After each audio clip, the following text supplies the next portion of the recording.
protesnya terhadap Omnibus Law. Bagaimana juga suara wanita-wanita yang juga bekerja sebagai buruh? Kita tanyakan.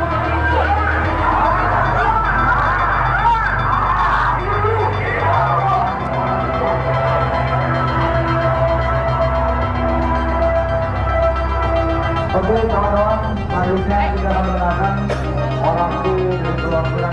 Halo Mbak, namanya siapa? Puji. Mbak Puji, apa yang disuarakan hari ini di aksi yang ada di depan gedung DPRD dan juga Balai Kota? Menolak Omnibus Law, lawan Omnibus Law. Kenapa? Karena menyengsarakan buruh. Kemungkinan juga RUU ini diketok jadi undang-undang. Nah, apa yang menjadi ketakutan Mbak Puji juga? Cuti-cuti hilang, terus kesejahteraan dulu udah pasti hilang. Itu aja Bu ya. Oke, makasih Mbak Puji ya. Oke, kita sudah dengarkan, kita coba tanya lagi. Kita ke belakang kita lihat ya. Yang kedua, buruh bukannya pasrah. Mendukung dari belakang, tidak pernah ada mendukung dari depan. Namanya dorongin. Halo ibu-ibu, boleh tanya namanya siapa? Cici Hani. Ibu Siti, namanya siapa Bu? Cici. Namanya siapa Bu? Ini boleh kesini sedikit Bu? Ibu sebenarnya Siti ya? Cici Hani. Ibu Cici sudah berapa lama jadi buruh? 21 tahun. 21 tahun. Boleh tahu sekarang ibu usianya berapa? Sekarang 40 tahun. 21 tahun sudah menjadi buruh ya Bu ya? Terus dengan ada RUU ini yang tadi dikatakan pesangonnya bisa saja hanya dibayar 5 bulan pekerjaan ya, masa kerja. Gimana Bu itu diterima di proses di kepala ibu begitu selama tahun-tahun? Ya kita sangat melak sekali dong. Nggak terima lah, masa iya kita udah mengabdi entah nyampe 24 tahun gitu kan. Terus terang sangat menolak Omnibus Law gitu. Ada kalaupun memang Omnibus Law akan tetap diketok Bu jadi undang-undang, ada nggak kompensasi yang ibu harapkan? Mungkin Bisa terobati nggak dengan kenaikan UMR lagi atau tidak bisa terobati dengan itu? UMR itu sama aja kan Undang-Undang PP 78. Dengan Undang-Undang PP 78 nya kita udah sangat termiskinkan ya buruh itu. Termiskinkannya bagaimana Ibu? Karena tidak sesuai lah.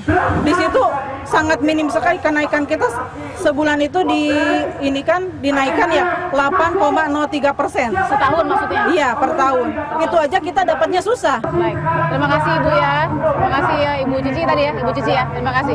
Kita sudah dengarkan tadi beberapa suara dari buruh-buruh wanita juga yang kemudian memberikan suara hatinya.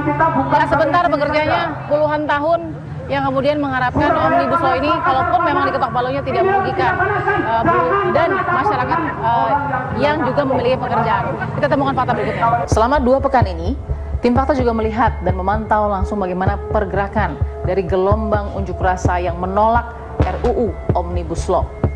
Aksi unjuk rasa secara damai ini terjadi di beberapa wilayah di Indonesia.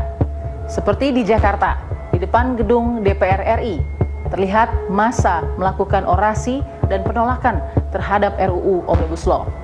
Selain di Jakarta, daerah istimewa Yogyakarta dengan tagar atau hashtag yang cukup viral yaitu Gejayan Memanggil juga terlihat gelombang aksi unjuk rasa.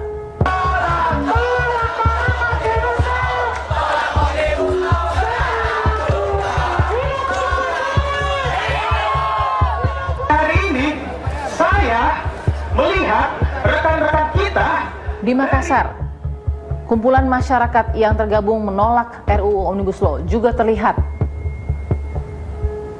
Di daerah Jawa Tengah lain dan Jawa Timur dengan tanda pagar atau hashtag yang juga cukup viral, yaitu Getol Jatim, juga melakukan penolakan terhadap RUU Omnibus Law yang segera disahkan. Itulah beberapa titik di wilayah Indonesia yang memperlihatkan gelombang aksi unjuk rasa secara damai menolak naskah RUU Omnibus Law. Kita akan temukan fakta berikutnya. Ini masa kebanyakan Pak, mohon ditutup. Ayo semua kawan-kawan seluruhnya kita merapat dulu. Oke, Pak Yuli. Biar nanti Bagi Sidioan. Oke, kita mau ngobrol dulu dengan Pak Yuli, boleh? Kita ngobrol karena masa sudah berkumpul di sini ya. Kita geser sedikit. tapi ketutup jalannya kecil. Oke, Pak Yuli sebagai Saya bagian dari GBJ, Gerakan Buruh Jakarta, dari DPP, FSPLM, SPSI. Oke. Selama ini teman-teman berjuang di Gerakan Buruh Jakarta lintas bendera. Ya. Baik yang waktu itu pro Ahok, pro Anies, ini semua kumpul jadi satu semua. Ini sekarang KSBSI, kumpul ini jadi kumpul satu. semuanya nih. Yang merah kawan-kawan Oke, Kasbi. kita ke kiri dikit ya. Bang. Grupnya Bung Iqbal, udah kumpul semua jadi satu, nggak ada lagi sekat kita sekarang. Oke. Apa yang paling tidak ya membuat buruh merasa nggak didukung nih sama orang-orang yang dulu mungkin bilangnya kemudian akan menjawab aspirasi dari buruh? Iya, karena Segmen-segmen siapa aja yang menurut Pak Yuli butuh diluruskan? Pak Yuli terutama statement kawan-kawan di grupnya Pak Jokowi, terutama Bung Andi Gani itu sangat kecewa. Beliau ketua umum KSPSI, Oke. beliau pendukung utama Pak Jokowi, komisaris utama PP. Ya kan? Ya. Dan dia sudah sampaikan, saya siap dicopot dari komisaris PP. Kenapa? Karena waktu bulan September, Bung Ya. Iqbal sama Bung Andi Gani itu ketemu di Istana Bogor, Ya. sampaikan, Ya. ini mau ada, kita bikin omnibus law untuk investasi. Ya. Oke Pak Jokowi, tapi jangan diotak-atik ya urusan buruh ya. Oke. Teman-teman merespon, oh ya karena mereka mau bikin metode baru omnibus law untuk Oke. cipta lapangan kerja. Oke dong, masa buruh nggak dukung gitu ya? semua menerima awalnya. Belum menerima, hanya mengkritisi, waspada Oke. aja. Cuman ketika diajak ngobrol di KSP, ngobrol lagi di Dengan siapa di KSP? di KSP itu ada Pak Muldoko waktu itu, Terus? Gekanas sempat Oke. ketemu. Kemudian Erlangga pernah undang juga kawan-kawan konfederasi, ada Ya. Bung Iqbal, Pak Dika dan segala macam. Ya. Nah, nafasnya masih sama. Oke, kalau mau buat undang-undang ini jangan otak-atik soal Undang-Undang 13, terutama 3 pasal utama itu. Satu tentang Satu, pasal 89 tentang upah minimum, Ya. pasal 59 tentang PKWT atau kontrak kerja, dan turunnya outsourcing, Ya. plus tenaga kerja asing gitu ya, dan pidana terhadap pengusaha yang tidak menjalankan upah minimum. Karena itu ada sanksi pidana, nanti hilang semuanya. Ada pesan, kira-kira 5-6 pesan itu gitu Oke. loh.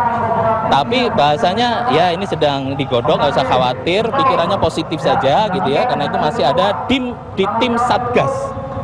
Satgas itu ternyata tidak ada satupun isinya orang-orang serikat pekerja. Ada orang Apindo, ada orang Kadin dan lain-lain gitu.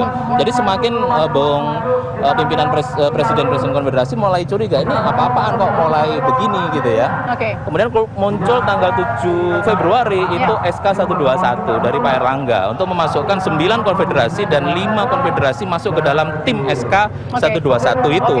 Isinya pemerintah, isinya pekerja, isinya Apindo Kadin. Padahal kalau 3 unsur itu sudah diwadahi di LKS tripartit. Siapa yang menetapkan LKS tripartit tanda tangan? Pak Jokowi. Nah, tanggal 11 diundang ke kementerian hari Selasa, kemudian hari Rebunya dibilang akan keluar surprise. Surprise sudah ada, cuman dibawa ke DPR oleh Menko, diterima oleh Bu Puan. Ya. Saat itulah keluar draft asli isinya RUU Cipta Kerja ini sejumlah 1028 halaman lembar. Oke, dengan ada sekitar 76 undang-undang yang Betul, digabung jadi satu. Ya. Ya, jadi bus lah gitu ya, jadi bus omni. statement yang juga cukup mungkin tegas juga dari Menko Polhukam ya, Prof. Mahfud MD yang mengatakan bahwa nggak ngerti aja kali omnibus law gimana para buruh dan mahasiswa, makanya kemudian jadi emosi. Ngerti nggak Undang-Undang 13 isinya apa itu dari 2006? Ngerti nggak Pak Mahfud? Pak Mahfud itu urusannya paling di kampus, nggak pernah masuk ke perusahaan-perusahaan. Mana dia lihat? Pertanyaan saya, siap nggak Pak Yuli bahwa teman-teman buruh nanti akan Saya dijadikan tanya ke salah satu faktor mandeknya ekonomi Indonesia? Kita itu tidak ingin memandekkan Indonesia. Justru kalau mau investasi, jangan main-main soal buruh. Silahkan, namanya mau cipta lapangan kerja, cipta kerja, bikin kerjaan kayak apa silahkan. Tapi pasal tentang buruh rankingnya 14. Satu soal investasi, birokrasi. Jauh. Yang jauh-jauh kenapa diotak-atik? Yang ini masalahnya jelas di depan mata kan diotak-atik. Pak Yuli, terima kasih, Terima kasih banyak, Pak, ya. sudah memberikan informasinya ya. Tadi perjalanan kronologi bagaimana perjuangan teman-teman buruh juga turun ke lapangan sampai hingga tanggal 23-24 untuk itu hanya mulai aja. Awal pertama saja. Kita nggak tahu bagaimana hasil dari RUU ini akan diketok atau tidak. Kita akan temukan fakta berikutnya.